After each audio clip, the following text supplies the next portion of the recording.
16 दिसंबर 2019 में इस तिथि में आपका जो है संगीत नाटक एकेडमी में बहुत बहुत स्वागत है। और आज हम अपने बीच आपको पाकर काफ़ी गौरवान्वित महसूस कर रहे हैं। पंडित जी, मैं आपको प्रणाम करता हूं और ये आपका परिचय थोड़ा सा जानना चाहता हूं कि उन शोधार्थियों के कार्य हेतु ये उपयोग में आए कि भाई तबला विषय ही आपने क्यों चुना? जी।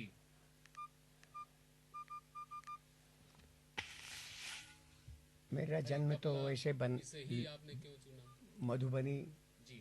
मिथिला बिहार में हुआ। जी जी। मेरे मेरा जन्म तो वैसे पंडित हरिशंकर मिश्र मधुबनी मिथिला संगीत के ही बिहार में हुआ। मिथिला भी मेरे संगीत का घराना पूर्वज। क्या नाम बताया आपने?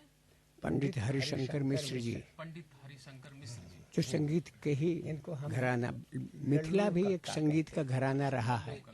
घर का मतलब पंडित हरिशंकर मिश्र। हाँ, ये भी तबला वादक थे, जिनको हम घर में लल्लू कक्का कहते गायक भी थे। हाँ, घर का मतलब उपनाम था उनका। हाँ, ये भी तबला वादक थे। हमारे घर में एक से एक ध्रुपद गायक भी थे, जिनके पुत्र हाँ हमारे राम जी मिश्र, लक्ष्मण मिश्र, बड़े पिताजी ये लल्लन जी, पंडित आद्या प्रसाद मिश्र, जिनके पुत्र पंडित राम जी मिश्र, लक्ष्मण मिश्र, छोटे को ये लल्लन जी, ये लोग तो वो हमारे बड़े पिताजी थे, जिनको हम लोग कक्का बाबू कहते थे। बड़े पिताजी को काका, छोटे को चाचा कहा जाता था। तो उनके साथ उन लोगों का सुन सुन के मेरे कानों में थोड़ा सा स्वर और लय आने लगा, और हम थोड़ा खड़े हो करके सुनते थे। उस समय वो जब रियाज करते थे तो हम किनारे किनारे खड़े हो करके सुनते भी थे। कभी कभी वो हमें बैठा भी लेते थे, बड़ा आनंद आता था।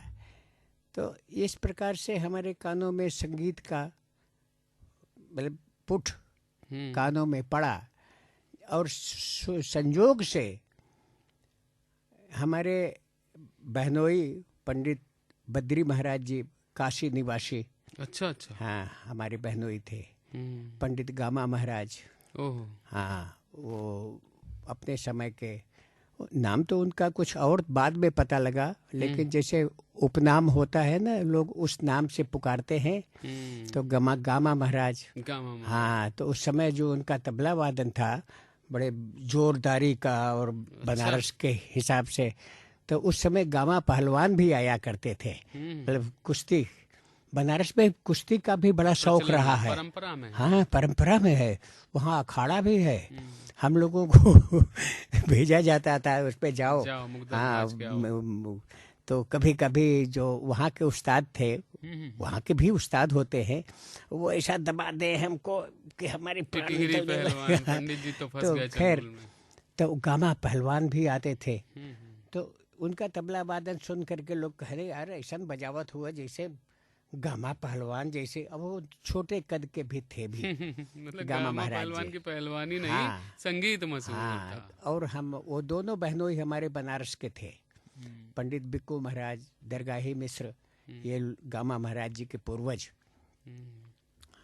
उन्हीं के पुत्रों में रंगनाथ मिश्र यहाँ लखनऊ में भातखंडे में रहे हैं। अच्छा। सुरेंद्र मोहन मिश्र सितार के वहाँ गोरखपुर में रहे। मतलब एक तरीके से तो बनारसी घराना तो है ही है, लेकिन एक पंडित शीतल प्रसाद जी का भी एक घराना है खुद का, जिसमें तमाम तरह के तबला वादक, सितार वादक, बनारस पखावज भी रहा होगा। जी जी जी, बनारस तो एक केंद्र है संगीत का, गढ़ है। वहाँ बनारस के ठुमरी, बनारस का ध्रुपद धमार, सांस्कृतिक केंद्र रहा है बनारस। एक शिव की डमरू आप समझ रहे हैं। बिल्कुल बिल्कुल। और कथक भी है। सारा घर मतलब वहाँ पर उत्पत्ति के रूप में देखा जाता है। यही सुनने में आया है कि जब भातखंडे जी निकले थे, चारों तरफ लोगों से कलेक्ट करते थे बंदे, भला हो उन लोगों का। क्या भातखंडे बनवाने के लिए चंदा इकट्ठा करते थे? नहीं, एक मैटर एकत्र करते थे। हाँ, तो मतलब मैटर अध्ययन मतलब के लिए कहाँ, संग्रह करते हाँ, अपनी पुस्तक लिखने के लिए। तो वो बड़ौदा और तमाम जगह जगह उनमें बनारस में गए। तो बनारस में उन्होंने भी किया, वहाँ नागरिक प्रचारणी सभा हो, एक अरे संगीत का वहाँ अक्सर प्रोग्राम अक्सर हुआ करता था। तो उसमें तो ये कहने का मतलब कि बनारस हमको पंडित कामा महाराज जी ही लेकर के बनारस आए।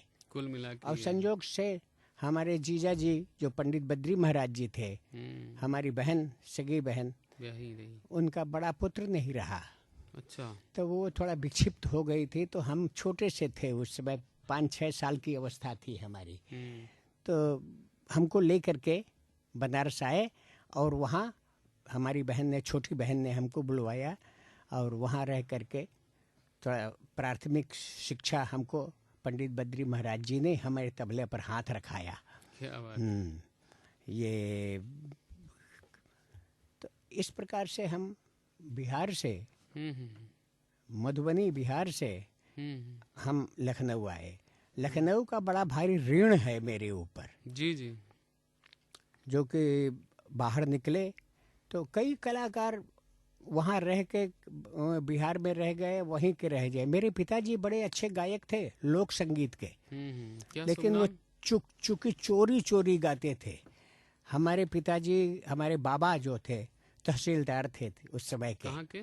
तहसीलदार, तहसील के थे, पैसे तहसीलते थे। कहाँ के थे?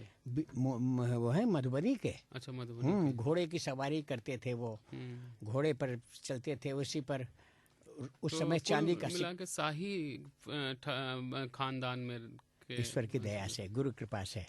तो वो रुपये बोरों में भर करके घोड़े पर लादा जाता था। और वो हमको याद है, 4-5 साल की अवस्था थी। बाबा आते थे, घोड़े पर से उतरते थे, 2 सिपाही उनके साथ साथ आगे आगे चलते थे कि कोई लूट न हो जाए रुपए की। चांदी का सिक्का अक्सर हमारी दादी धनतेरस के पहले कठौते में वो सिक्का उड़ेल देती थी, झावे से साफ करती थी। कभी कभी हम 1-2 सिक्का ऊपर से, उनको गिनती नहीं आती थी। तो ये कुल मिला करके तो ये वो 20-20 की गिनती को करके 1 कोड़ी, तो 5 कोड़ी का 100, ऐसा करके। तो कभी कभी हमें मन में वो उस समय बाल सुलभ, तो हम 1-2 सिक्का उठा लेते थे। तो वो ऊंची नीची देख करके वो समझ जाती थी कि हम इसमें से किसी ने गायब किया है। बहरहाल आज जो गुरुजी है मंच पे तबले की जो बंदिशें कलाकार पेश कर रहा है, मंच पे जो तबले की बंदिशें पेश कर रहा है, उसमें जैसे मिक्स घराना है। कहीं कभी कुछ पंजाब का गा दिया, कुछ फर्रुखाबाद का, चढ़ा कल। तो हमारा ये कहना था कि क्या ये ठीक है, क्या इतना ही रह गया है? वो अपनी घराने की बंदिशें उतनी नहीं सुना पाते, फोकस नहीं रह पाता। उसका कारण ये हो गया ना कि अब सारा संसार सिमट गया है। अब कोई दूरी नहीं रह गई। पहले दिल्ली दूर था, लोग कहते हैं ना दिल्ली दूर है। क्या बात है। अब दिल्ली, अब यहाँ बैठिए 3 घंटे में, वो 3 घंटे में क्या 45 मिनट में आप दिल्ली पहुंच जाते हैं। आमद रफ्त का साधन बहुत बढ़िया हो गया। नहीं तो पैदल हमारे गुरु जी पंडित कंठे महाराज जी, जिनसे हमें पंडित बद्री महाराज जी ने नारा बंधवाया, गंडा बंदिशे से बनवाया। हालांकि वो चाहते थे वो भी सिखा सकते थे मुझे, वो भी गंडा बांध सकते थे, लेकिन नहीं, उनके गुरु जी जिंदा थे। इसलिए उन्होंने कहा कि नहीं, हम नहीं सिखाएंगे, हम गंडा नहीं बांधेंगे। गुरु जी से गंडा बंधवाया उन्होंने। तो वहाँ गुरु जी हमारे चले गए नेपाल तक। सत्तू, चना और ये सब खाना पीना रास्ते में, कहीं सो गए किसी के यहाँ, ऐसे करके क्योंकि उनके गुरुजी पंडित बलदेव सहाय जी उस समय नेपाल दरबार चले गए थे बीच में। तो उनसे मिलने के लिए पराकाष्ठा है कि भैया, हमारे गुरुजी अपने गुरुजी को भैया भैया कहते थे कि भैया वहाँ चले गए हैं, गुरुजी वहाँ चले गए हैं, तो हम भी जाएंगे उन्हीं के पास। तो इससे हम उनके पंडित बद्री महाराज जी ने हमको गंडा बंधवाया पंडित कंठे महाराज जी से। तो वहीं से शिक्षा हमारी और आगे अग्रिम शिक्षा वहाँ शुरू हुई। गुरु जी ने कहा कि तबला तो थोड़ा तबला सुनावा, तो हमने बजाया, कहे हाँ हाँ ठीक है। अब वो स्थिति तक कर दिया हमको पंडित बद्री महाराज जी ने कि नहीं तो वो उनकी अवस्था और हमारी अवस्था में काफ़ी ज़मीन आसमान का अंतर था। तो वो हमको क्यों एक्सेप्ट करते, लेकिन उन्होंने जब देखा कि हाँ ये बजा सकता है, तब उन्होंने हमको और शिक्षा, हम लोग सेवा भाव से सीखे हैं गुरु जी के घर में। उनका जूठन खा खा के, उनके घर में झाड़ू लगा के, उनके कपड़े धो के, उनकी मालिश करके, किस प्रकार से गुरु हमारे हम समर्पण था पूरा हाँ आपका गुरु के संतुष्ट प्रति। होंगे। हमें उनके साधना थी वो। उनके सामने बजाने में मुझे बड़ा डर लगता था। मुझे काम कह दें तो वो बड़े प्यार से हम लोग लकड़ी का गट्ठर ढो ढो करके ले आए हैं। उस समय गैस वगैरह का सिस्टम नहीं था। तो चौका घाट समझ लीजिए कि करीब 2 किलोमीटर 2 कोस उस समय। तो आर्थिक दिक्कतों का भी मतलब वो तो वहाँ से गट्ठर तो लेबर लाता था, लेकिन रास्ते में जो लकड़ियाँ गिर जाती थी वो हम उठा लेते थे। क्या बात है, क्या बात। बहुत तो आपका संघर्ष को सलाम करते हैं गुरु सर। जी के घर में मेरा आज सर हमारी युवा पीढ़ी किस तरह से रियाज करे, है ना, किस रूप में वो तबले को खेले या उसको उसकी थाप दे, इस पे थोड़ा सा एक दृष्टि आप डालें, बताएं शोधार्थियों को। परंपरा तो ये रही है कि दिल्ली से तबला अजराड़ा गया, दिल्ली से फिर लखनऊ में आया। मोदू खां साहब यहाँ लखनऊ में दरबार में, यहाँ नवाब साहब के यहाँ, वाजिद अली साहब, हाँ उनके दरबार में।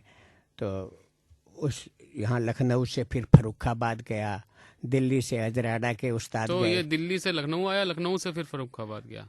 हाँ लखनऊ से फर्रुखाबाद, दिल्ली से अजराड़ा गया। अच्छा, दिल्ली से पास में मेरठ का वो जिला। जी, अजराड़ा एक गांव है। हाँ, अजराड़ा गांव। और तो फिर उसके बाद लखनऊ आता है। हाँ, और लखनऊ से फिर जयपुर जाता है, और वो फिर बनारस जाता है। लखनऊ के पहले बनारस जाता है। बनारस जाता है। अच्छा। जयपुर तो नृत्य का घराना है। तो बनारस से लौट के फिर लखनऊ में आता है? नहीं, ऐसी मान्यता रही है। इतिहास ये कहता है कि लखनऊ में पंडित राम सहाय जी को लेकर के उनके पिताजी लेके आए थे। कोई यहाँ जश्न था, जश्न, तो उसमें लेके आए थे। तो यहाँ उस्ताद मोदू खां साहब ने देखा उस मतलब पंडित राम सहाय जी को कि ये लड़का अगर हमें मिले तो हम इसको कुछ सिखाना चाहते हैं। क्या कुछ रही होगी बात। हालांकि यहाँ के जो उस्ताद, ढाड़ी उस्ताद लोग हुआ करते थे, तो उन्होंने हिंदू को एक तबला सिखाने में थोड़ी सी उनको कुछ था बात। तो ऐसे बनारस एक घराना, ऐसा नहीं है कि बनारस में उससे पहले तबला बजता नहीं था। बनारस में पंडित राम सहाय जी का जो और भी भाई लोग थे, ये यहाँ इलाहाबाद में हड़िया तहसील है, ये हड़िया है। तो वहाँ के से कुछ लोग बनारस आए। परिवार बढ़ता है ना, तो उसमें आपस में तहसील न हो तो कुछ लोग कि भाई यहाँ तो इनका बोलबाला है, अब हम थोड़ा और बाहर निकलेंगे। जैसे हम बिहार से बनारस आए, अब बनारस से यहाँ, बनारस में बहुत तबला वादक, अब बनारस से यहाँ लखनऊ आए, और लखनऊ में भातखंडे कॉलेज में सन 67 की 67 की बात है, उस समय हम भातखंडे आए। तो ऐसे ही जो परिवार बढ़ा तो कुछ बनारस गए और कुछ लखनऊ आए, लखनऊ से कुछ लोग रामपुर दरबार गए। ऐसे ही ऐसे पंडित शंभू महाराज जी, उन्हीं के कालका बिंदादीन जी के परिवार में शंभू महाराज जी दिल्ली में निवास करने लगे। दिल्ली में तो वहाँ माता सुंदरी रोड एक स्थान है जहाँ की वो डांस कथक सिखाने लगे। ऐसे ही परिवार बढ़ा। लक्ष्मू महाराज जी मुंबई चले गए, अच्छन महाराज जी लखनऊ में रहे, रामपुर, ऐसे ही बढ़ता गया। तो बनारस में लखनऊ, आपने कहा कि अब तबला अब कैसे रियाज हाँ रियाज, इसमें हम कहना चाहेंगे कि अब सारा संसार आपकी मुट्ठी में लिए घूम रहे हैं आप, तो सबका सब सुन रहे हैं। पहले दिल्ली दूर थी, अब दिल्ली पास में हो गया। अरे दिल्ली क्या, अमेरिका तक आपके मुट्ठी में है। इंटरनेट है, मोबाइल है। Internet, mobile. इस समय ऐसा नहीं था। हम लोगों के समय में एक छोटा सा ट्रांजिस्टर लेकर के कोई निकल जाता था तो हम ऐसे देखते थे कि आकाशवाणी हो रही है क्या। ऐसे संस्कार में आया था बात कि उस समय रामायण वगैरह में यह होता भाई, आकाशवाणी तही काला, रामायण में आता है ना। तो ऐसे ही तो उस समय इतना हम लोग सुन सुन करके कान में जो रिकॉर्ड हो गया। आजकल के बच्चों के कान में अब नहीं रिकॉर्ड होता है, उनका सारा मेमोरी जो है इस मोबाइल में आ गया है, उनकी अपनी मेमोरी ख़त्म हो गई है, ऐसा मुझे लगता है। अभी अभी कुछ दिन पहले एक जाते हैं अक्सर कहीं कहीं प्रोग्राम में या कहीं निर्णायक में, तो बच्चों से हम पूछते हैं कि बेटा तुमको दिखाई देता है या तुम देखते भी हो। दिखाई देता है तो भगवान की देन है, क्या कि हमारी आंखों में रोशनी भगवान दिए हैं। कई बच्चों को की आंखों में रोशनी नहीं है, लेकिन वो हृदय में तो है। कई सॉरी कई चक्षुहीन कलाकार, प्रज्ञा चक्षु कलाकार हैं जो कि अच्छे संगीतज्ञ हैं, आप जानते होंगे जी। लेकिन सुर उनके कान में है, कंठ में नहीं है भले, लेकिन आंख में नहीं है। आंख से देख नहीं पा रहे हैं, लेकिन अंतर चक्षु, प्रज्ञा चक्षु से वो सुन रहे हैं। तो लेकिन आजकल के बच्चे दिखाई दे रहा है लेकिन देख नहीं रहे हैं। देखेंगे तब वो ज्ञान दिमाग को जाएगा, सुनेंगे तब वो बात दिमाग में जाएगा। सुनाई तो बहुत सारी बातें पड़ती हैं हमको, बहुत सारी चीजें हम, जैसे एक सर तबला वादन की एक अपनी परंपरा रही है, लेकिन आज जब इंटरनेट आ गया है तमाम तरह के इंस्ट्रूमेंट आ गए हैं इस बाजार में, इस संस्कृति में जी। तो ठीक है, नवीन प्रयोग तो होने चाहिए वाद्य यंत्रों के जी जी, लेकिन अब मुसीबत इस बात की समझिए या समझ लीजिए विलक्षणता है कि अब तबला हम कैसे बजाएं जो औरों से बेहतर दिखे और पहले से बेहतर दिखे। ये प्रतिस्पर्धा भी अब हमारे सामने अब ये है। तबला अब हाथ में आते ही बच्चे के जो जैसी उम्र होती है उसके हिसाब से, यंग है तो शुरू होते ही हुर्र हुर्र तैयारी दिखाने शुरू करते हैं बच्चे कि हमारा प्रभाव ये होगा। पहले के तबले में धीरे धीरे जैसे गायकी में वो आलाप होता था, स्वर साधना होती थी, वैसे ही तबले में भी आलाप होता था। हम बनारस में उठान धीरे धीरे क्रमिक रूप से लय बढ़ती है उसकी रूप, आखिरी में आ जा करके एक तिहाई लगा करके सम पे आ जाता है। फिर उसके बाद जैसे भैया, हाँ, तो उदाहरण स्वरूप थोड़ा थोड़ा हम दिखा रहे हैं कि दिल्ली का तबला पेशकार से शुरू करते हैं जी, ठीक है।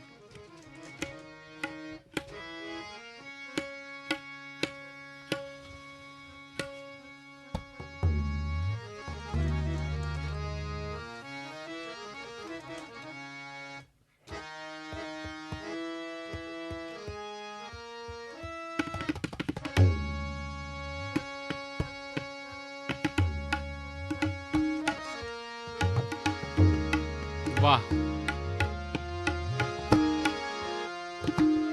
ये आलाप के बाद की प्रक्रिया पेशकार पे आ गया।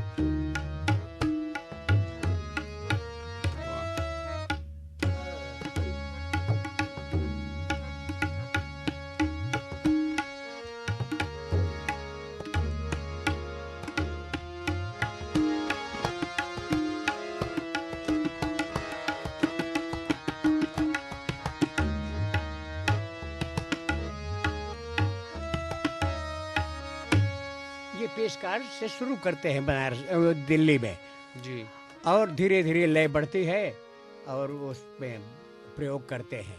फिर उसके बाद कायदा बजाते हैं। वहीं बनारस में तबला कैसे शुरू होता है, उठान।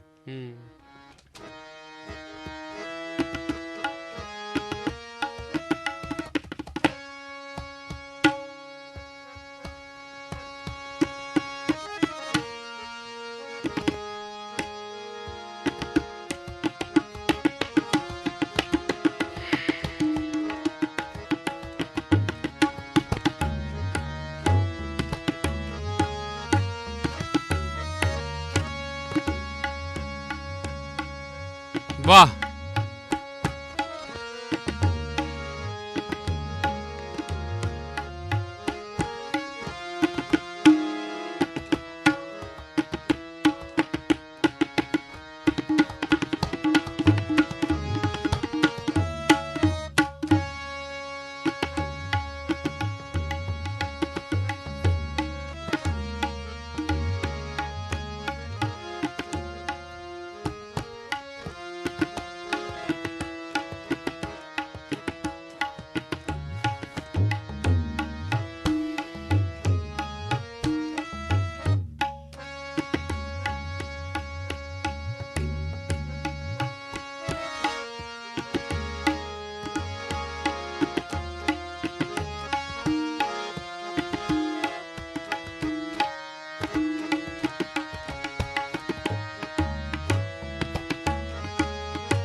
ये उठान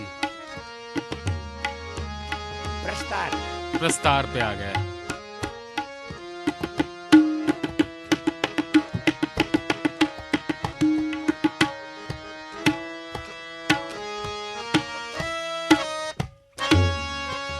वाह।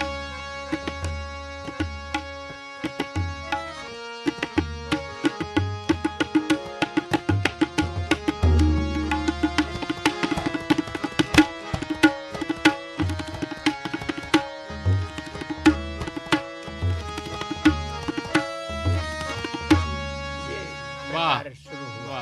अब इसके बाद कायदा बजाते हैं। वाह। या बांट बजाते हैं। पाठ। आपने कहा बांट। जी जी, बांट सुनना। बांट के नाम से हमको एक बोल बताया गया। धीग धिन्ना तिरिकिट धिन्ना धागे ना धीग तिन्नाड़ा। वाह। तीक तिन्ना तिरिकिट धिन्ना धागे ना धीग धिन्नाड़ा। कुछ लोग कायदा करके बजाते हैं इसको। अपनी अपनी वो सोच है।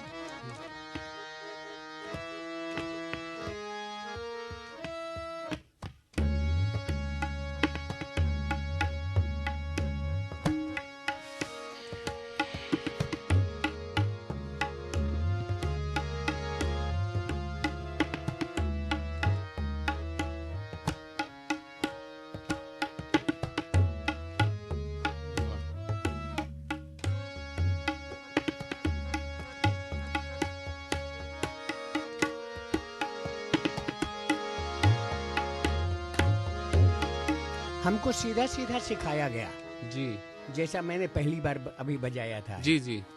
लेकिन फिर दिमाग ने सोचा, कुछ लोगों ने कहा लय बांट। वाह। लय में बटे। क्या बात है।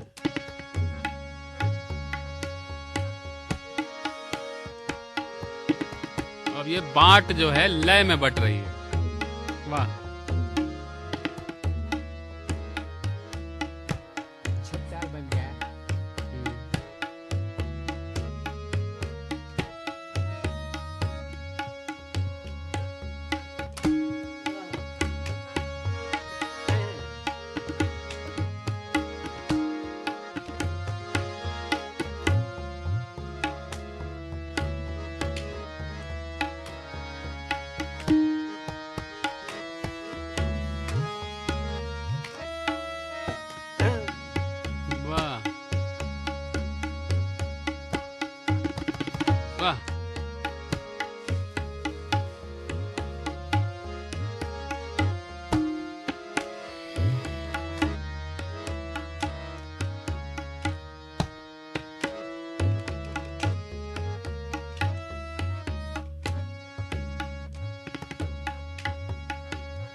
वाह,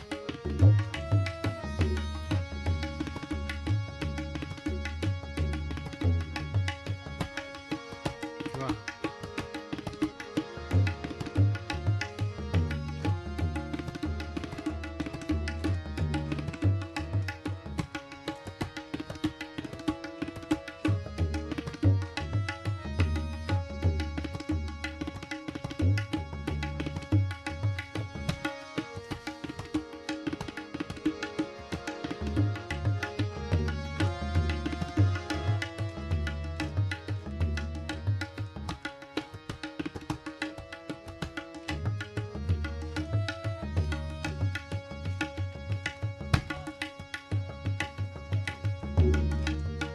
वाह,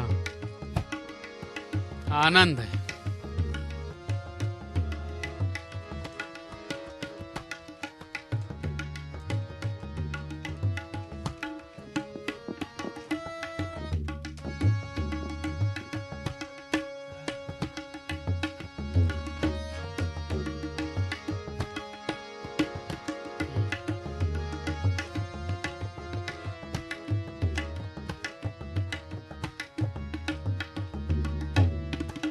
वाह वाह, ये बात हुई। गुरुजी, ये हम चाहेंगे कि जैसे टुकड़े है ना, कुछ तिहाई गते, छोटा छोटा सा बस टुकड़ा।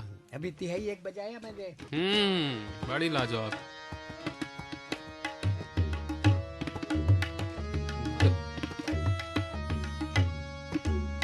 तिहाई तिहाई, अब कायदा।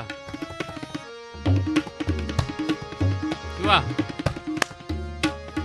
क्या बात है।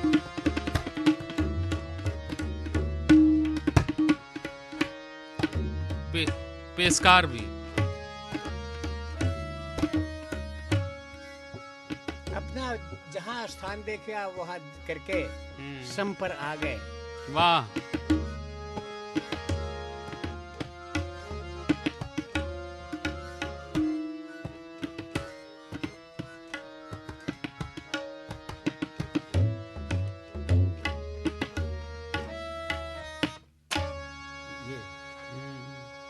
तिहाई भी मैंने आपको। ये बहुत अच्छा एक बुनियादी रियाज जो है वो आपने उससे एक बार लोगों को परिचित। अब रियाज तो नहीं कर पा रहे हैं इतना हम, नहीं लेकिन लोगों हाँ, के लिए, शोधार्थियों के लिए इस्तेमाल कर रहे हैं। जी जी। कुछ गुरुजी, जैसे हम चाह रहे थे कि बनारस घराने की एक मिठास है अपनी, है ना, तो वहाँ की कुछ मिठास बंदिशें जो बहुत प्रचलित रही हैं, मतलब जो एक सुना दीजिए। ये बड़ा प्रचलित बंदिश मैंने अभी बजाया। अच्छा। आपको धीक देना तगड़ देना। अब एक अनोखे लाल जी ने भी बजाया है। अच्छा अच्छा। धाड़ धादे तेटे धाड़ धाड़ धाती नीति नाड़। अभी मुलायमियत भी है, और उसके बाद जब ऊपर जाता है तो रेला बन जाता है। तो नीचे बाट रहता है, ऊपर जाकर के रेला बन जाता है। वाह। तो ये अनोखे लाल जी ने बजाया है, सुना होगा आपने। वो अब उनकी बात उनके साथ थी। क्या बात अब है, हम क्या थोड़े अनोखे लाल जी बन सकते हैं, लेकिन सुना है, कानों में आया है।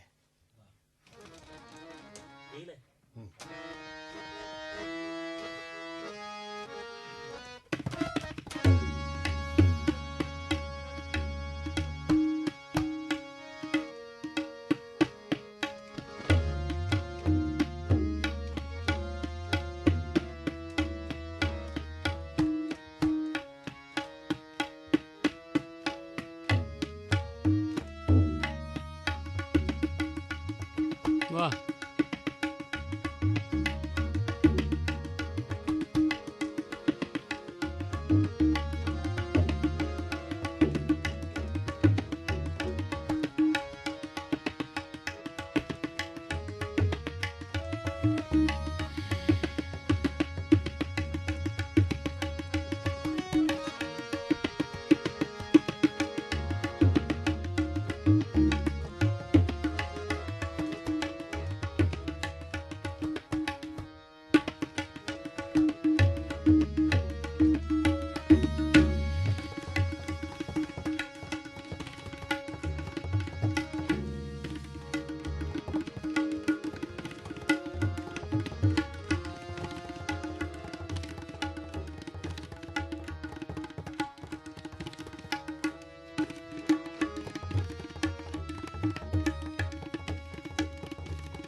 वाह वाह।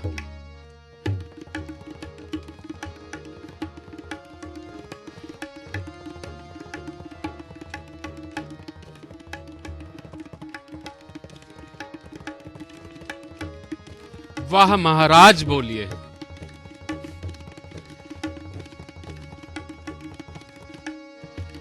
वाह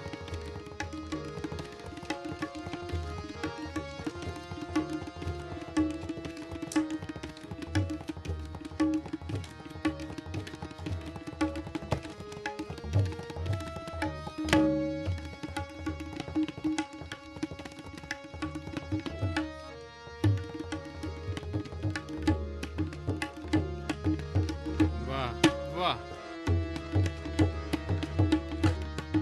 क्या बात है।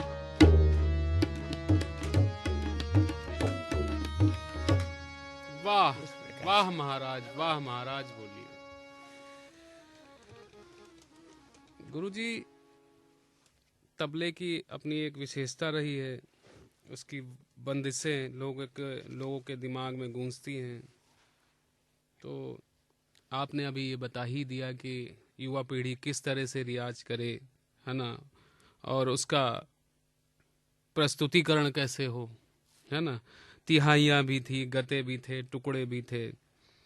तो अब हम ये चाहते हैं कि नई पीढ़ी को आप क्या संदेश देना चाहेंगे कि वह अपने बड़े संगीतकार जो उनके हुए उनके साथ संगत करें, क्या करें क्या ना करें। संगत करें और जमीन पर रहें। जमीन पर है। अक्सर आदमी इतनी स्पीड में इतना शुरू कर देता है विद्यार्थी, तो वो हड़बड़ी है मतलब। हाँ, जमीन नहीं दिखाई देती है उसको। ज़्यादा हाइट से आपको बड़ी बड़ी बिल्डिंग जो है ना, छोटे छोटी माचिस की डिब्बी जैसी दिखेगी। वाह। तो दिखाई नहीं पड़ेगा। समझ, अभी थोड़ी देर पहले चर्चा में आ रही थी ना कि देखना और दिखाई पड़ने में अंतर है। क्या बात है। तो देखना चाहिए, सुनना चाहिए, बड़े बुजुर्गों की उस चीज़ को भी रखना चाहिए, क्योंकि अगर हम उड़ेंगे भी तो कहाँ से उड़ेंगे, ऐसे ही तो अचानक नहीं उड़ जाएंगे। आधार जब तक जमीन नहीं मिलेगा हम उछल भी नहीं पाएंगे। अच्छा गुरुजी, हमने सुना है कि आप तबला और पखावज एक तो दोनों ही, तो मसला यह है कि इसमें आपने सबसे पहले क्या सीखा, तबला और पखावज में से? तबला सीखा। पखावज तो हमने सुन करके, हमारे गुरुजी ताशा बजाते थे। अरे वाह। हाँ, हमारे गुरुजी के साथ एक बार हम कहीं नौटंकी हो रही थी, बड़ी अच्छी नकारे की आवाज, रात को करीब 12 बजे, करीब 12:30 बजे नकारे की आवाज सुनाई पड़ी। तो गुरुजी ने कहा, यार बड़े बढ़िया नकारा बजा, तो धाती नाड़ा इतना जल्द वो नकारे पर जो करता था, चल यार। तो हमको लिए और वो एक रिक्शे पर बैठे, छड़ी लेके हमको भी बैठा दिए। हम गए वहाँ, तो किनारे रिक्शे पर बैठे बैठे वो सुन रहे नकारे वाले को। तो हमके उस समय 5 रुपए का एक नोट दिया कि ले जा करके उस नकारे वाले को दे आओ। अपने रिक्शे पर बैठे रहे। हम गए और नकारे वाले को कहा, तो वो उसने हमको देखा कि हम तो, हमारी वैसे उतनी समझ नहीं थी। उसने देखा कि ये ₹5 का नोट ये लड़का कैसे लेके आया। उसने कहा, के धेले सा। तो हमने कहा, बुआ बैठल हुआ, देखा दो उस्ताद बैठल हुआ। हम लोग अपने गुरु जी को भी उस्ताद ही उस्ताद कहते थे। क्या बात। उस समय उर्दू का चलन ज़्यादा था, तो हम कहे उस्ताद देना। तो देखा उसने, अरे वो नकारे छोड़ के आया, गुरुजी का प्रणाम, ऐसे चरण छोड़ चुके, अरे ये 5 लाख हो हमारे लिए, 5 रुपया हमें देला है। तो क्या बात है। ये वो उन्होंने, अब वो सुन करके उन्होंने अपने घर में ताशा मंगवाया, अब खुद बजाने लगे, खुद बजाते थे वो, अब ताशा भी बजाते थे। तो अच्छा लगता था। तो गुरुजी, बनारस में लोगों को सुनते सुनते अब कुछ लखनऊ आए, तो लखनऊ में देखा रमाकांत पाठक जी पहले ढोलक बजाते थे, हरिशंकर चाचा उनसे कहने लगे, यार पखावज कहे थे तो हरिशंकर चाचा ने यहाँ भातखंडे में थे, पंडित रमाकांत पाठक जी को कहा कि पखावज सीखो, तो उन्होंने पखावज सीखा पंडित सखाराम जी के द्वारा, अयोध्या प्रसाद। अच्छा गुरुजी, एक बात यही माफ करिएगा, आपको टोकना चाहता हूँ कि जब इतनी समृद्ध परंपरा हमारी रही है तो मंच पे तबला क्यों गायब है स्वतंत्र रूप से? नहीं, कहीं वो कथक के साथ दिखता है तो कहीं तमाम संगतों में दिखता है, लेकिन स्वतंत्र रूप से तबले के साथ अन्य संगतकर्ता क्यों नहीं दिखते, या तबला मंच से क्यों गायब है स्वतंत्र रूप से? गायब नहीं है, कह सकते हैं कम है। हाँ, बहुत कम है गुरुजी। तबला एक संगत का वाद्य भी तो है। ठीक बात है, लेकिन स्वतंत्र रूप से स्वतंत्र एक परंपरा रही है तबला अनोखे लाल वादन जी ने खूब सोलो की। अभी मौजूदा दौर में गुरुजी नहीं, अनोखे नहीं, मौजूदा टाइम में भी युवाओं की बात कर रहे हैं, नई पीढ़ी की बात। हाँ, नई पीढ़ी में अब इतना मैटर अगर हो तो मैटर तो गुरुओं की साधना से, कला की साधना से आएगा। ठीक है, साधना से आएगा, इतना साधना कर सके तब ना। अब वो एक कृधान कृधाते कृधाकृत धूमकृत कृधादा कृधा कृधा गादी गण तकदीन ना तकदीन ना तकदे तकदीन ना, अब ये सब चीज उनके समझ में नहीं आता है, इसलिए वो जो संगत में मेहनत कम पड़ता है। अभी संगत में मेहनत कम पड़ता है, आपका साहस वो बजाते हैं तो आधा अब वो भी हमें इशारा करते हैं। नहीं तो ये जब आप इतनी उम्र में एक लंबी तबला वादन की जीवन यात्रा के बाद जो स्वतंत्र रूप से 1-1.5 घंटे तक मैं देख रहा हूँ बजा ले रहे हैं, तो ये युवा में साहस क्यों नहीं आ रहा, युवा कलाकारों में? नहीं, उनको अपने ऊपर भरोसा नहीं है। बस। दूसरी बात, सिर्फ तबला तो अपने ऊपर भरोसा करना होगा। नहीं, अपने ऊपर भरोसा, ये थोड़ा सा गलत शब्द इस्तेमाल कर लिया जी जी कि सुन श्रोता, उस प्रकार के सुधी श्रोता भी तो मिले। क्या बात है, सीखने से बढ़िया है कि आप हाँ, सुधी श्रोता मिले कि जो उस मर्म को पहचानते हो तो वो बजाए भी, और प्लस उनके साथ इतना मैटर हो उनके पास कि वो बजाएं, सुनाएं। तो आप लगातार रियाज में, अभी मैं देख रहा हूँ कि आप खुद चलती फिरती पाठशाला हैं तबले की, और आज आपने लोगों को चला रहे हैं प्रभु, तब तक चलता रियाज की सलाह दी। चाहते रहे कि बजाते बजाते ही दम निकले। गुरुदेव महाराज जी के साथ यही हुआ, प्रोग्राम में गए, लेकिन आप तो चिरायु हैं गुरुजी। बस गुरु के पास जब तक भगवान चला रहे हैं चल रहा हूँ, और आप लोगों का प्यार बना हुआ है तो बन रहा है, जब चल रहा हो, जैसा चाहेंगे वैसा। गुरुजी चलते चलते हम लोग चाहते हैं कि एक आप गते थोड़ी सी सुनाएं। गत के साथ जैसे होता है ना कि टुकड़ा के साथ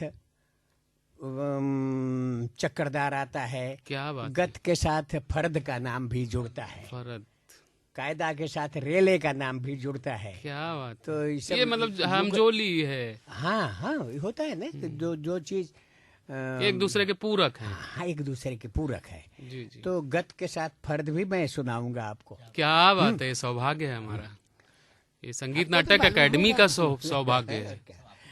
हाँ, तो गत भी सुनाऊंगा। जी जी। गत भी बहुत प्रकार की गतें होती है, गतों की बहुत सारी रेखा है। जी जी। साधारण गतें, चक्करदार गतें, यहाँ लखनऊ में भी चक्करदार गत बजाई गई है, जिसको कुछ लोग तिपल्ली के नाम दे देते हैं। तो ये प्रचलित ज्यादा नहीं रही क्या? नहीं, है प्रचलित। अच्छा। है, कम बजाई जा रही है। वो कुछ घरानों में है, प्रचलित भी है, लेकिन युवा पीढ़ी के पास नहीं है वो। नहीं है ऐसा बात नहीं, इस्तेमाल कम कर रहे हैं। वाले ना समझे तो बात को है। जी जी। हाँ, मगर समझने वाले समझ गए, जो ना समझे सो अनाड़ी है। जी जी। हाँ, तो इसलिए ऐसा नहीं है कि उनके पास है, नहीं है। अभी हमने संगीत मिलन का कंपटीशन था, उसमें सुना मैंने गत। हाँ, ये क्लासिकल म्यूजिक का जो प्रदेश राष्ट्रीय स्तरीय कार्यक्रम हुआ, इस क्लासिकल वॉइस ऑफ इंडिया। हाँ, उसमें अच्छा बजाए, छोटे छोटे बच्चे इतना बजाए, हम उस उम्र में तमाम इसका मतलब तमाम राष्ट्रीय मंचों पे, और अभी ये इस्तेमाल हो रहा है कमोबेश। हाँ जी जी। अच्छा है, गत आपने नाम लिया। जी जी। गत की एक हम लोगों को दर्जेदार गत बताई गई है। जी जी। उसमें 3 मतलब 2 प्रकार की लयकारियाँ उसमें आती है। वो गुरुदेव महाराज जी ने बजाया है। जी जी। कत धिकट कत गदी गन, कत धिक टिकत गदी गन धात्र गृदत टिकत गदी गन धाते धागदी नाड़ धात्र गृदत टिकत गदी गन तक तक तेन केड़ तक तेन तात्र गृदत टिकत गदी गन धाते धागदी नाड़ धात्र गृदत टिकत गदी गन। इस गत में आपने देखेंगे कि खाली के स्थान पे बंद बोलों का प्रयोग किया गया। कत धिक टिकत गदी गन धात्र गृदत टिकत गदी गन धाते धागदी नाड़ धात्र गृदत टिकत गदी गन तक तक तेन केड़ तक तेन तात्र गृदत टिकत गदी गन धाते धागदी नाड़ धात्र गृदत टिकत गदी गन। वाह।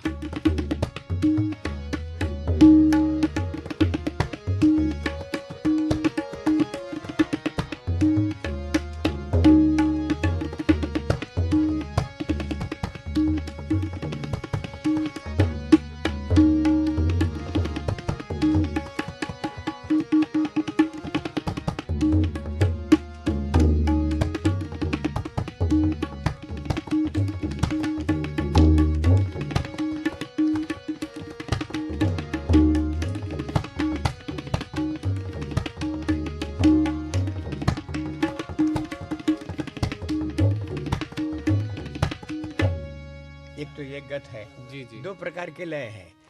इसमें दर्जा बनती है, जैसे आड़ उसकी बराबर, फिर उसके बाद उसकी आड़ के दुगुन। अब वो चाहे तिगुन में शुरू करते हैं तो छगुन में जाके खत्म होगा, बीच में चौगुन को लपेटते हुए। तो ये एक प्रकार की है।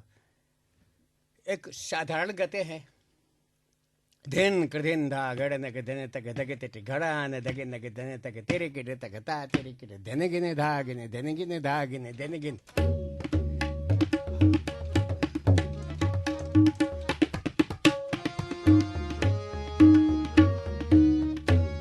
एक साधारण गत है। जी जी।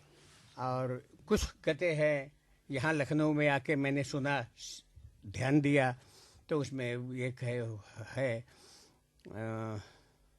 दींग दींग तकिट तकिट धतक धतक कत गदी गन धतक धतक कत गदी गन धा दींग दींग तक। इसको तिपल्ली नाम भी दे देते हैं लोग। तिपल्ली, हाँ, 3 पल्ले बराबर, उसका कुछ अंश बराबर लय में, फिर तो आखिर ये लखनऊ घराने की है, लखनऊ में और है। ये नवाब लखनऊ वाजिद में अली सुना, साहब लखनऊ में सुना। जी जी जी। तो एक है। अब थोड़ा फर्द की बात आती है, जो थोड़ा रेयर प्रकार की बंदिश है। फर्द, हम्म। रेयर बंदिश है हाँ, ये। कुछ फर्द हमने सिखाया भी है बच्चों को। जी जी। हम कोई गोपनीयता नहीं रखते क्या हैं बच्चों बात के है, साथ। बहुत हाँ, सुंदर, बहुत ऐसा सुंदर। नहीं कि हम अपने बच्चों को तो बताएं, दूसरे बच्चों को न बताएं, ये बेईमानी है संगीत के साथ। जी हालांकि हमारे गुरुजनों ने कहा, बड़े कट्टर थे वो लोग, कहते थे कि बेटा सबको बताने वाली चीज नहीं है। क्या बात। मगर फिर उसके बाद फिर हमने कहा कि नहीं, ये चेला तो- दानवीर हाँ, था। एक कहानी याद आ गई मुझे।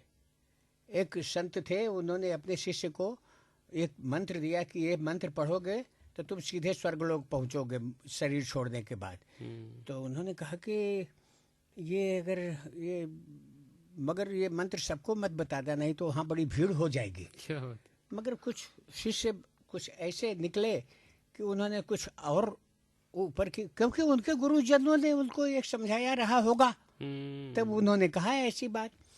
तो जब ये शिष्य थोड़ा उस लेवल तक, उम्र के लेवल, तो उसने कहा कि भले हम नरक में जाएं, मगर हमारे सिखाए हुए शिष्यगण तो स्वर्ग में पहुंच जाएंगे। क्या बात। तो उन्होंने सिखा दिया।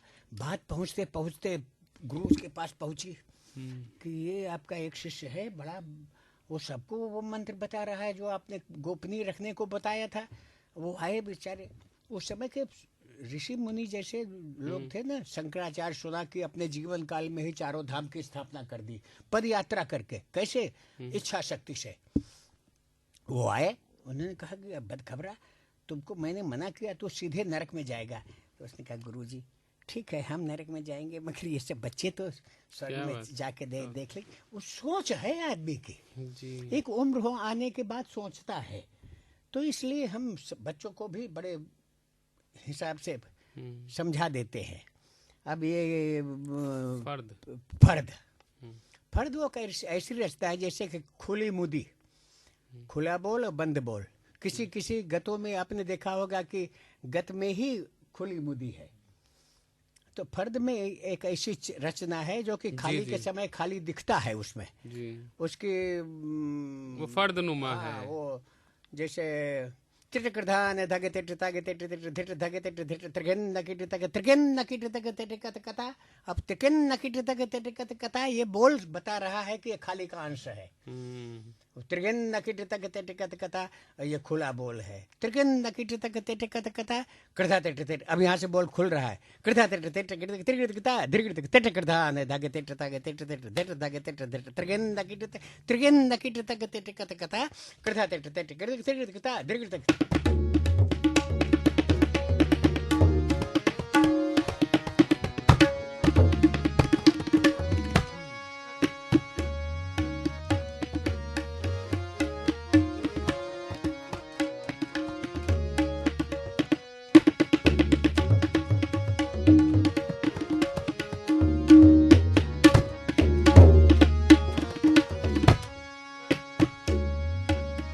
सम के आने के पहले ही बंद हो जाता है।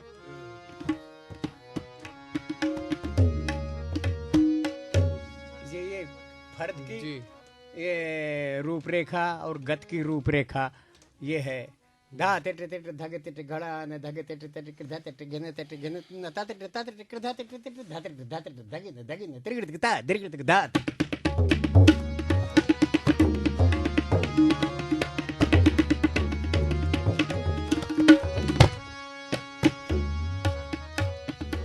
ये फर्द है।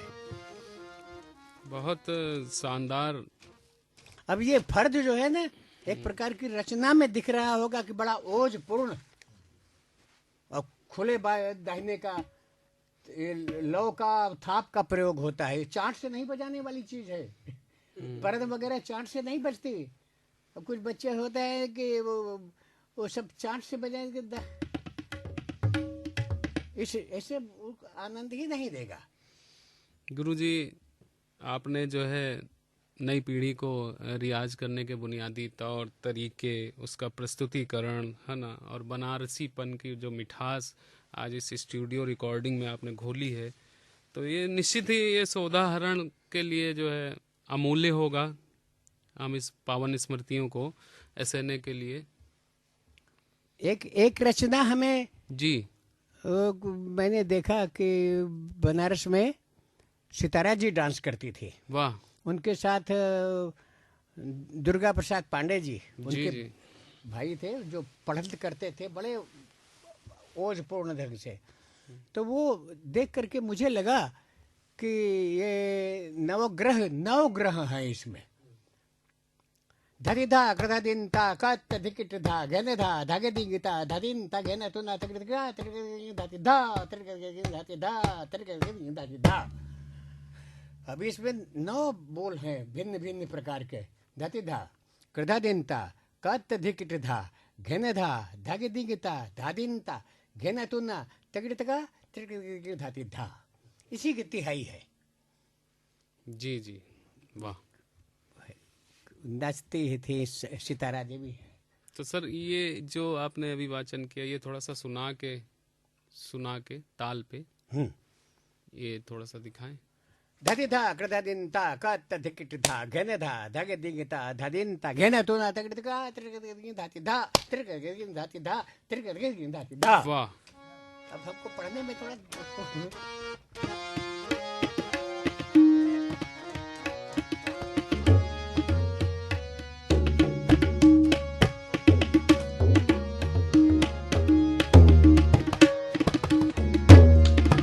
वाह वाह महाराज वाह। सितारा जी इस एक हमने देखा सितारा जी को वहाँ दिल्ली में। वो बड़ी रियाजी और वो घर में खाना बना रही हैं और घुघरू बांधे हुए नाचते नाचते बच्चों को सिखाते सिखाते पहुंच गई। वहाँ सीटी बज गई तो वहाँ से तत्कार चल रहा है और कुकर उतार के रखा और फिर रख करके उसको बंद किया। तत्कार चल रहा है। एक बार ऐसे ही नहीं वो सितारा जी ने कुछ 12 घंटे तक डांस किया बम्बई में। कई तबला वादक बदले गए तो उसमें उन्हीं का देखा देखी गोपी किशन को जोश आया। कि हम भी तो उन्होंने 12 के 12.5 घंटे डांस किया, उसमें भी कई तबला वादकों ने सहयोग किया उसमें। तो श्याम श्याम करके यहाँ एक लड़का था, उसने भी कहा कि हम बुआ ने ऐसा ऐसा डांस किया है वहाँ, अब हमारी इच्छा हो रही है। वो भी बैठा, दूसरे को देख देख करके थोड़ा जोश में आता है। सन 78 की बात है, तो उस समय हम भी जवान थे, थोड़ा तो देख करके मुझे भी जोश आया।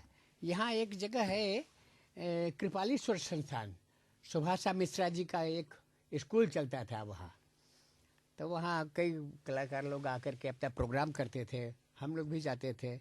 उनके पिताजी पंडित ग्रामवासी जी, अरे वाह, ये तो बहुत बड़ा ग्रामवासी जी, बड़ा नाम, उनको बैठे हुए दिखाई पड़ते थे, तो हमें गांधी जी जैसे दिखते थे। बाबा बाबा हम लोग कहते थे उनको। तो हमारे मन में आया कि बाबा, ये लोगों का सुन करके मुझे भी जोश आ रहा है, हम भी बैठना चाहते हैं एक अनुष्ठान लेके अखंड अभ्यास का। कहीं करो ऐसे ही वहाँ के है ना चुनार के, तब उन्होंने कहा हाँ हाँ करा, क्या चाहिए तो क्या? हम कहे हमें कुछ नहीं चाहिए, हमें जगह चाहिए। तो उनका हमरे के यहाँ करा। तो उस समय वो एक नेताजी आते थे छोटे करके, कौन से उनके साथ था, उनका नाम भूल रहे हैं, छोटे छोटे कद के थे। उनके घर में बैठे, वो प्रत्यक्ष दृष्टा रहे हैं हमारे। सुभाषा जी को उन्होंने आदेश दिया कि लड़का एक अनुष्ठान लेके बैठ रहा है, इसके लिए उसका प्लेट और पानी और प्लेट, वो उस समय हमारे हम मेट्रोनोम ले आए थे। मेट्रोनोम एक होती है, हम उसको ताल घड़ी नाम देते हैं। और टक टक टक टक टुन टक, इस प्रकार से एक जगह बेल बजती थी, बाकी 3 उसको बीट आते थे। उस बीट का ही सहारा लेकर के हमने लय कायम किया। क्या बात है। और लय कायम करके उसी में अपना ले एक एक कायदे को करीब करीब आधा घंटा 45 मिनट तक, अब जब थक जाए तो आधा कर दे कायदे को। ऐसे करके 15 घंटा 18 मिनट कैसे बीत गया कुछ पता नहीं लगा। 15 घंटा 18 मिनट वो माँ सरस्वती का तस्वीर और गुरु जी की तस्वीर सामने रख करके, और सुभाषा जी बीच बीच में आकर के देख जाती थी कि हमारा प्लेट खाली हुआ कि नहीं। ये संस्मरण पर है, उस समय पेपर में भी आया था बहुत, 78 की बात है। तो मन में आया तो हो गया, हमने थोड़े किया, ऊपर से शक्ति मिली, हमने किया। तो गुरु जी, एक हम ये जानना चाहते हैं कि जैसे आप कुछ एक चलते चलते एक लहरा जो है वो संगतकर्ताओं के लिए या शोधार्थियों के लिए, लहरा जी, लहरा मतलब हारमोनियम का लहरा नहीं, हारमोनियम के साथ। अच्छा जी जी, तबले का। अच्छा, ठेका ठेका, हारमोनियम का जो लहरा है उसके साथ एक ठेका, वो एक सुनाए शोधार्थियों। अच्छा, अभी तो सब वही सब चल ही रहा था कुछ। हाँ, तो अब उसमें सिर्फ ठेके का प्रस्तार। बिल्कुल सही, ठेका जो है ना, बिल्कुल सही, इसमें जो ठेके का प्रस्तार बजता है जी, वो भिन्न भिन्न रूप, क्योंकि मैं भी अपने आप को एक शोधार्थी हूँ आपका। नहीं नहीं, ठीक है ठीक है, अरे सब हर एक आदमी शोधार्थी है भैया। जी जी, हम थोड़े बहुत वो थोड़े हैं, हम भी सीखते हैं बच्चों से, इन लोगों से सीखते हैं। जी जी, बहुत सारी बातें हम इन लोगों से सीखते हैं। जी जी, और इसमें सीखने की कोई उम्र नहीं होती। क्या बात। हाँ, जब तक हम बैकुंठ धाम तक नहीं पहुँचेंगे हम सीखते जाएंगे। हाँ, तो इसमें हाँ भैया।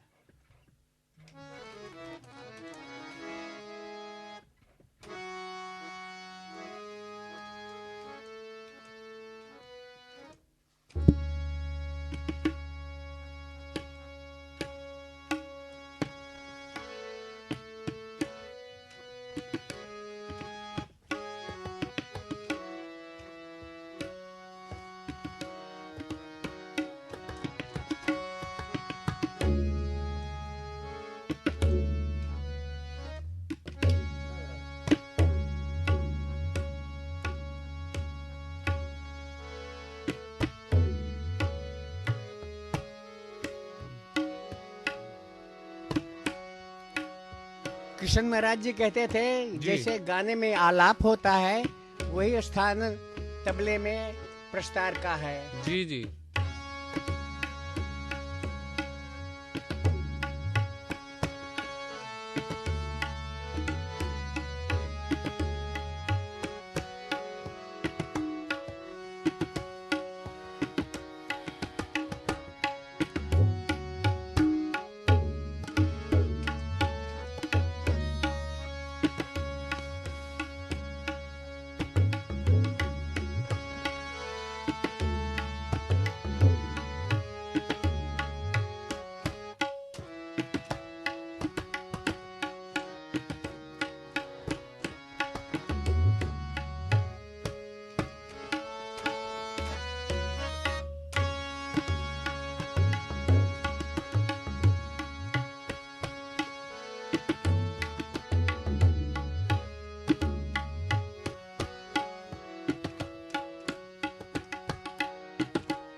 वाह,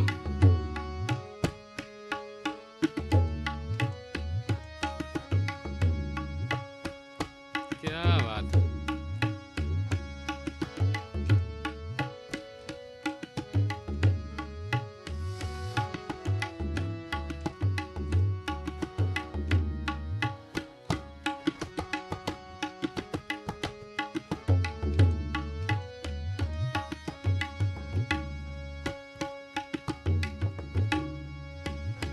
वाह,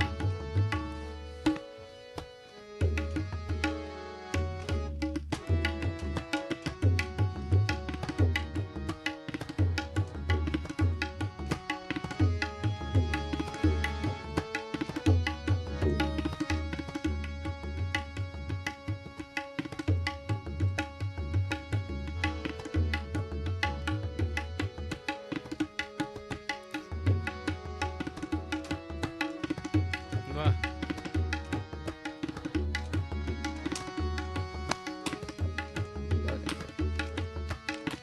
बहुत शानदार।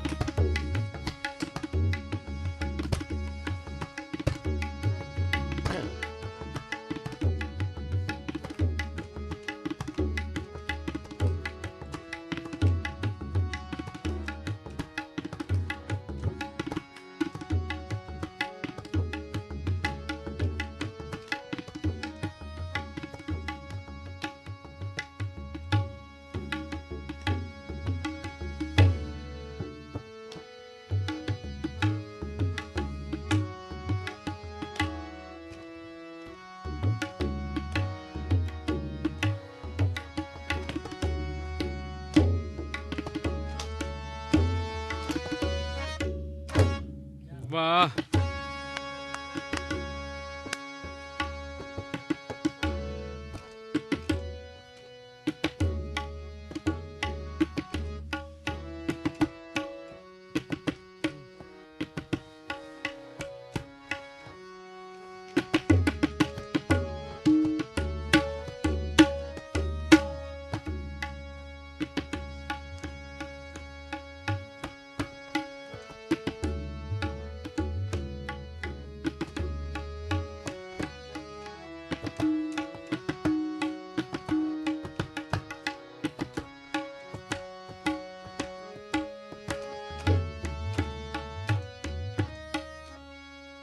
वाह, वाह,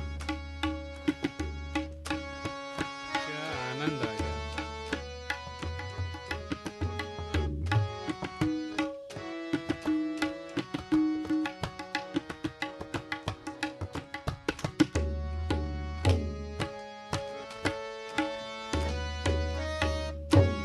वाह, एक बढ़ैया की बोल याद आ गई। क्या बात है। वाह वाह, एक उस्ताद कुदौर सिंह जी से एक ऐसी सुना है कि वदंती है कि एक बढ़ई को बहुत पसंद है। ऐसा तो है नहीं कि संगीत सिर्फ, बहुत सारे तो खानदानी घर के बच्चे भी संगीत नहीं कर पाए। संगीत एक कठिन चीज है, लेकिन ऐसा नहीं है कि संगीत सिर्फ उन्हीं की बपौती है। संगीत तो जो जिसको पसंद आए, वो तो एक बढ़ई को बड़ा पसंद आया उस्ताद कुदौर सिंह जी का पखावत सुन के। उन्होंने कहा कि भाई हम भी सीखना चाहते उस्ताद गुरुजी, हम भी एक पखावत सीखना। क्या जब जब कुर्सी मेज बना पखावत सीखने आया, बड़ा मेहनत का काम है, उसको भगा दिया। फिर उसके बाद उस्ताद का सुन सुन करके वो जो भी बोल किनारे अपने बैठ करके सुनते था वो बढ़ाई, और सुन सुन करके धूम कीर्तक धा कीर्तक धूम कीर्तक दित्ता क्लान धा गदिगन धा, ये सब बोल सुन करके उसने अपने घर में खुद पखावत बनाया।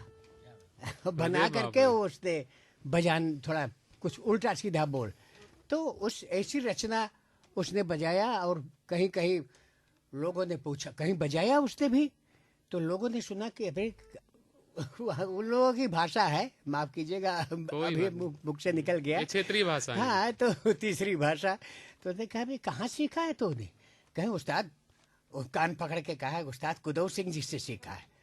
बात पहुँचते पहुँचते पहुँच गई उस्ताद कुदौ सिंह कि आप तो सबको सिखाते नहीं थे, आपने उस बढ़ई को सिखाया और हम आए थे तो हमको भगा दिया। उन्होंने कहा कि कौन बढ़ई? कहे वो, अच्छा उस बढ़ई को भेजना मेरे पास। बढ़ई से कहा तो मिठाई ले करके उस्ताद के पास पहुंचा। लोगों ने कहा उस्ताद ने तुमको बुलाया है, तो मिठाई लेके पहुंचा। जाकर के चरण पर माथा रगड़ करके कहा कि ये सब बोल तुमने कहाँ सीखा? कहे आपका सुन सुन करके सीखा है। बड़े खुश हुए। उसने कहा कि सुन सुन करके तुमने, हमने सिखाया नहीं, सुन सुन करके तुमने सीख लिया, सुना जरा। तो उसने पढ़ा। अब वो कृधित्ताड़ धित्ता धित्ता कृधान धाड़ धगिन घिन घिन धाड़ धगिन घिन घिन धा कतिट दिंगन नगतिट कृधान धा दिनता दिन दिन नागर तिरगिट तिरगिट धागट गुदमुगट तिरगिन नकिट तिरगिन तकिट ताड़ ताड़ ता कृधान धान धा कृधान धान धा कृधान धान धा। चूंकि पखावज का काम चौताल बजाते थे वो। पखावज का मूल ठेका जैसे तबले में त्रिताल का ठेका है, वैसे पखावज का मूल ठेका चौताल है। चौताल में रचना है 12 मात्रा। अरे वाह,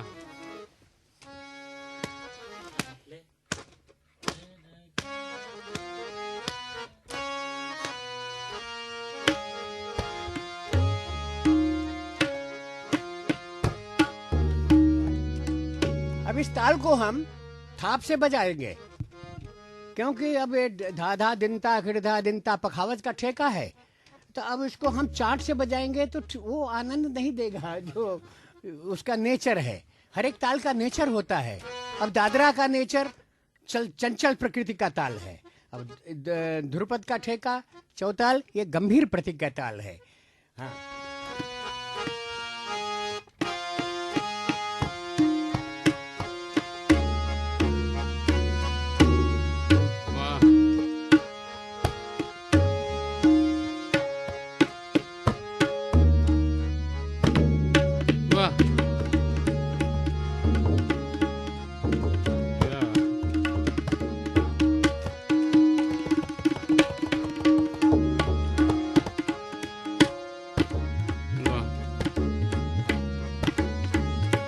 इसमें आपको बढ़ई का नेचर दिखेगा इस रचना में।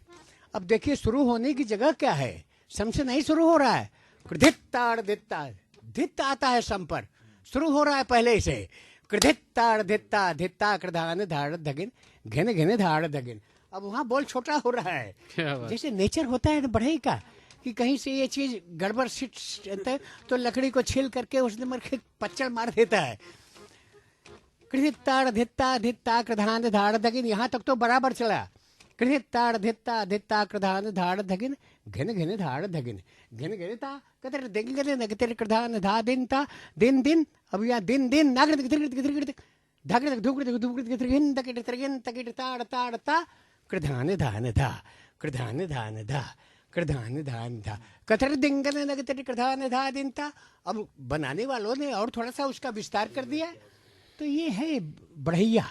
तो उसने कहा, उस्ताद ने कहा, कुदौ सिंह जी ने कहा कि जा ये रचना तुम्हारे ही नाम से मशहूर होगी, बढ़ैया।